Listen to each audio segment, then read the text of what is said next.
How do you get a guy to like you if you're more of the tomboy type? What do you do if your husband or long-term partner rolls his eyes every time you try to do some self-care and look after yourself? Should your boyfriend be allowed to stay friends with his ex? And what do you do when your partner's sitting on the couch next to you and tells you that he wants to sleep with the girl on TV? Welcome to Ask Mark, number 31. It's great to have you on here. We've got some really good questions this week, and I've actually changed the main question around, and I'll explain why during the video. Very quickly, before we get started, a couple of points on the channel. We've got the comments going. You know me, I've answered every comment on this channel personally so far, with maybe a handful of exceptions, but it is going to get to the point, and you've known this for a while, it's going to get to the point where that unfortunately can't continue forever, otherwise I'm going to explode. So we've got the master coaches coming online, which I spoke about in the last Ask Mark video, so keep an eye out for that in the next week or two, but I will endeavor to go towards the end of this month. So that's my goal. So don't forget, even after that time, I'm still gonna be on here, an hour a night, every new video published, so I'm still gonna be there. Mark ain't going anywhere, do not worry. Another point, we've got Clayton on next week. I'm going live. Live with Clayton Olsen, 9 p.m. Eastern, 6 Pacific on Tuesday night. I nailed it. I'm getting good at time zones. Nailed it. That time next week, be online. We have got Clayton Olsen and we're answering questions on dating guys with depression, determining the difference between insecurity and trusting your gut. Some really cool stuff that we're covering. Let's get straight in. I have been a little off this week. I've spent a day and a half in bed, so I apologize if I'm a little slow. But the first question is a really interesting one, and it comes from Laura. And Laura writes, Mark, what if masculinity is more prominent than femininity in some women who have difficulties in being feminine in a masculine presence? Because some women can be more low maintenance and tomboyish than other women, like me for example. What would your dating advice be for those types of women who are more tomboys than girly girls? First, Laura, it's important, actually for you, it's important to know where this question came from. We did the video recently on how to build an exciting life that attracts men. And one of those points was to look after your feminine side, take care of your feminine energy. And there is another video coming out on this that I think you're really going to enjoy. It's the top 10 ways to take care of your feminine side and to nurture your feminine soul. So it's a really cool video. It took me a lot of planning to come out, and I'm really excited to get it to you. And in that video, I'm going to talk all about nurturing this side of yourself. Because, we spend so much time in our Western society in that kind of structured, logic, aggression, sort of planning, masculine mindset that we forget, and this includes us men, we forget to nurture our feminine sides. So that's going to be an excellent video on that. And Laura's made a good point here. Laura's made a good point because it's important to note that both men and women have masculine and feminine. Women tend to be more feminine, men tend to be more masculine, but we both have both. For someone like myself, I've learned time and time again, if I spend too much time in a masculine state and neglect my feminine side, I feel like shit. And Laura's made a good point here because there are women out there who will be more comfortable spending more time, or even in some cases, the majority of their time, in a masculine state. Now, the point I wanted to make to Laura and to you is that that was a self-care video. Self-care is about you. Self-care is about what makes you happy. So if you are happy restoring your feminine energy in classically more feminine ways, creative pursuits, meditation, spending time with friends, then do that. That's what makes you happy. If you're self-care and you feel better spending time in more masculine states, then do things, go-kart racing with your friends, or do more structured things, play chess or build a robot. Me and my buddies will do business planning meetings together. I love that. I just love it. That restores me, right? You've got to do what makes you happy and what feels good within your energy. So Laura, if you do feel like you're more connected to your masculine side, then do those things that restore your masculine side more. In terms of your dating, when you're out meeting men, you've got to be yourself. You've got to put that energy forward in the way that's comfortable for you. You can't pretend to be this feminine, quote unquote, girly girl if that's not you. Now, if you spend more of your time and you're more connected to your masculine side, then you might find that you connect with more feminine men. That's just the way it goes. Those men who spend more time in their feminine side are looking for someone like you, for a woman with more masculine essence, and you guys will polarize each other nicely. So, Laura, be you, be in your energy, look after your energy, and this applies to you as well, is take care of the energy that makes you feel good, and you'll be able to get a sense. You know, I can sense when I haven't spent enough time on my feminine energy, and I can certainly sense when I need to do kind of more planning and have more structure and spend more time in my masculine side. So get a sense what's right for you, own yourself, be happy within yourself, and then go and apply that in your dating when you're meeting men. I hope that answers your question, Laura. Second question is from Miss M. Miss M, and she says, I have a question, Mark. I am pretty well stuck in a long-term relationship because we have so many children together. But every time I try to take care of myself and put my needs first, he either sighs, eye rolls, criticizes me and my choices. I work so hard on improving myself every day, even with such little support. And totally commend you for that, Miss M. Why do you think he acts like this? I think he cares for me when I'm so close to the situation. I find it difficult to discern whether this is love or simply codependency. A video idea, perhaps? Thanks, Mark. Fellow Aussie, feeling super proud of your work here. Thank you, Miss M. Great to have a fellow Aussie on here. I just want to pull you up on one thing at the beginning of your comment. What did you say here? I'm pretty well stuck in a long-term relationship.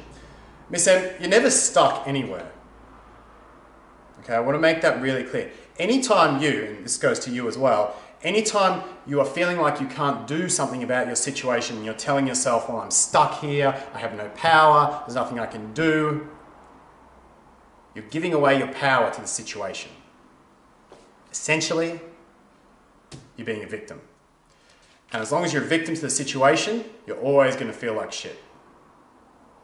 The more powerless you feel, the shittier you're going to feel about it. So you're never stuck anywhere. Yes, you might not want to face the alternative solution, but just understand you are choosing to stay. That is your choice. It's always within your control and your power. Let's get on to the main question, which was, why does he do it? Look, Miss M, it's pretty similar to the mothering video. The relationship's obviously been a similar way for a long time. And have a look at the mothering video if you haven't already. I'll put the link in the description if you haven't seen it.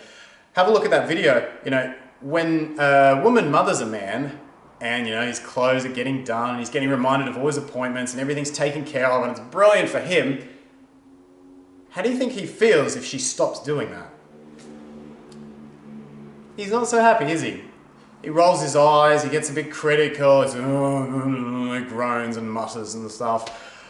Look, the fact is, Miss M, you deserve to look after yourself, you deserve to be taking care of yourself, and mad respect, because it doesn't sound like you have a huge amount of support and you're doing it anyway. So invest in good psychology, you know, watch this channel, watch other great channels, read books about self-care, own that psychology, because if you're stuck here kind of on an island in your own psychology, then you're going to buy into everyone that's around you, you know, your husband and your family, which is kind of will give you the message, oh, you give to us all the time, like you shouldn't be making time for yourself.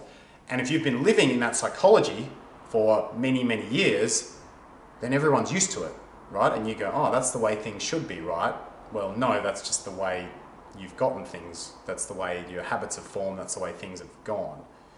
So make sure that you are looking after yourself. Make sure that you're setting those boundaries. And yep, he can roll his eyes. Yep, he can be pissed off. That's okay. You're still going to take care of yourself. Third question is from Miss Mercy. And this was actually supposed to be the main question of the video until I realized that there's actually nowhere near enough details here to answer it. But I'll put it on anyway because it's kind of interesting. Miss Mercy says, what do you do if he wants to keep a friendship with his long-term ex? Seeing each other, talking on the phone, and of course texting with her. Even if he says he's strictly only wanting to be friends with her and is not willing to give up the relationship. I thought this was a great question to answer when I first read it. Obviously I was quite tired because there is nowhere near enough details for me to answer this and to say, well, is this healthy? Is he respecting the relationship? And how often is all this going on? The first question I always ask when someone says, is it okay that he's friends with his ex, is I say, well, do you trust him? Do you trust him? And if the answer is yes, we go, okay. Well, then that's virtually all that matters. Now, it's important at the same time to go, okay, am I not misleading myself by trusting him here? And am I also being respected in the relationship? And Ms. Mercy, I get the vibe that maybe one or both of those could be being crossed here. I'm assuming you trust your boyfriend, but from the frequency, regular talking on the phone, texting, seeing each other. It sounds really frequent. Is he disrespecting you? Well, that comes down to every couple, but it sounds like maybe you're vibing that he could be. And the other thing to consider is his previous relationship. Questions I'd want the answer to would be, how long ago was his breakup? Did they have a no contact period? And how long was he with her? Very important questions. If there hasn't been a no contact period, they were together a long time, bad news for you. Whereas if there was a no contact period, if they maybe weren't together for that long, and you know, maybe he's only calling her once a week, texting her occasionally. If there's been that no contact period and the relationship was 2 years ago, well, that's probably fine. So details needed here, Miss Mercy, but some good concepts there for dealing with friends, your boyfriend being friends with an ex scenario. Question is from Kim, the next one, and it's, what about if we are watching TV together? I found this question really thought-provoking. And he's checking out women and verbally says, she's hot, and he'd sleep with her. How do I take that on? As I look on with surprise and not say anything, as I think he's looking for a bite. Yeah, Kim, I found this question really interesting. I found it really interesting. And it could be anything from something very innocent to something more manipulative. It could be something as simple as, hey, who's your free pass celebrity? You know, we've all had that conversation in our relationships. Oh, if you had a free pass, who would you sleep with? Oh, I'd totally sleep with Keira Knightley. Oh, I'd totally sleep with Chris Hemsworth. Whatever, right? It's innocent. What do? You're confident, you roll your eyes, you laugh, boys will be boys, you get back to it. Even the way he says it matters. Oh, Scarlett Johansson, oh, I'd totally sleep with her. Hey, so, that girl there, I'd totally sleep with her. Right? It totally depends on the delivery. So it could be anything from something very innocent to something that you probably need is a red flag you need to look into. If it's innocent, you just give the eye roll response, have a laugh, it's nothing. If you're not sure, or if it keeps happening, the response, okay, why are you telling me this? Puts it back on him and gets him to explain his actions without reacting. And kind of puts the ball in his court and see what he responds with when you say something like that. So yeah, it could be anywhere along that spectrum. And the last question is a bit of an interesting one. Afrin says, okay, so I like a guy since 2012. We never talk.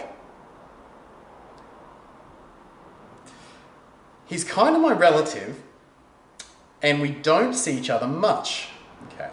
I used to chat with him on Instagram, but he never recognized me. One day he suddenly blocked me. Perhaps I was disturbing him with texts. So I told a hacker to hack him for me. But the hacker was fake. The hacker told me that I wanted to hack him for me.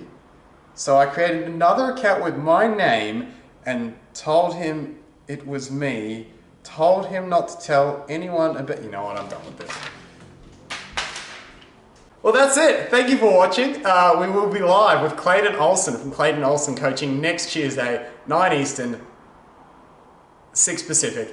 And we will be discussing the topics of dating a guy with depression and balancing out, how do you define the balance between your insecurities versus going with your gut instinct. It's going to be a really good conversation. We're going live. Now, we'll do an absolute diet to beat on time. There's always little funny technical things when you go double stream live for the first time. So if we are a few minutes late, I'm just giving you a heads up, don't run off, I'll be there.